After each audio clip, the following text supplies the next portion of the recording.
ગુજરાતમાં ઉનાળાએ રૌદ્ર સ્વરૂપ ધારણ કરી લીધું છે। છેલ્લા કેટલાક દિવસથી ગરમીએ સમગ્ર ગુજરાતમાં હાહાકાર મચાવી દીધો છે।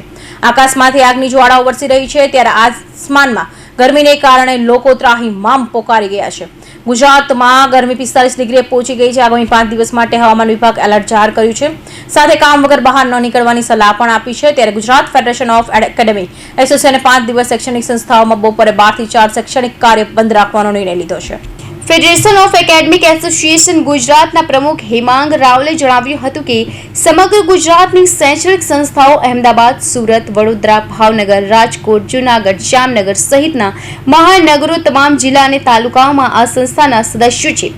ફેડરેશનની કોર કમિટીની બેઠકમાં નક્કી કરવામાં આવ્યું છે કે જે પ્રમાણે ગુજરાતમાં આવનારા 5 દિવસમાં રેડ એલર્ટ અને ઓરેન્જ એલર્ટ આપવામાં આવ્યું છે, એને ધ્યાનમાં લઈ વિદ્યાર્થીઓના સ્વાસ્થ્યના હિત માટે બપોરે 12 થી સાંજે 4 વાગ્યા સુધી એજ્યુકેશન સંસ્થાઓને શૈક્ષણિક કાર્ય બંધ રાખવાનો નિર્ણય લીધો છે।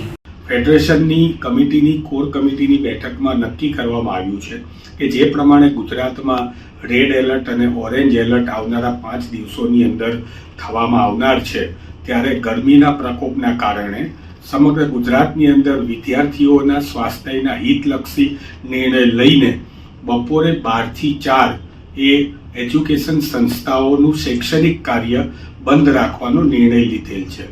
અને જે પ્રમાણે ગરમી વધારે છે તો જે સંસ્થાઓ પાસે એર કન્ડિશનની અથવા તો કુલરની વ્યવસ્થા છે ત્યાં સવારના અને સાંજના ટાઈમમાં પણ એર કન્ડિશનની વ્યવસ્થા રાખવામાં આવે।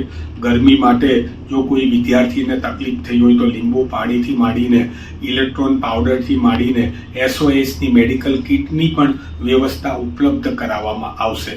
વધુમાં જણાવ્યું હતું કે જે પ્રમાણે ગરમી વધારે છે, જે સંસ્થાઓ પાસે એસી અથવા કુલરની વ્યવસ્થા છે ત્યાં સવારના અને સાંજના સમય પણ એસી અથવા કુલરની વ્યવસ્થા રાખવામાં આવે। ગરમીમાં જો કોઈ વિદ્યાર્થીને તકલીફ થાય તો લીંબુ પાણીથી માંડીને ઇલેક્ટ્રોલ પાવડર SOSની મેડિકલ કિટની પણ વ્યવસ્થા ઉપલબ્ધ કરવામાં આવશે। આપણે સૌ સાથે મળીને સમાજલક્ષી કાર્ય કરીને ગરમીને માત કરી શકીશું। કૌશિક પટેલનો report, Hind TV news, Surat.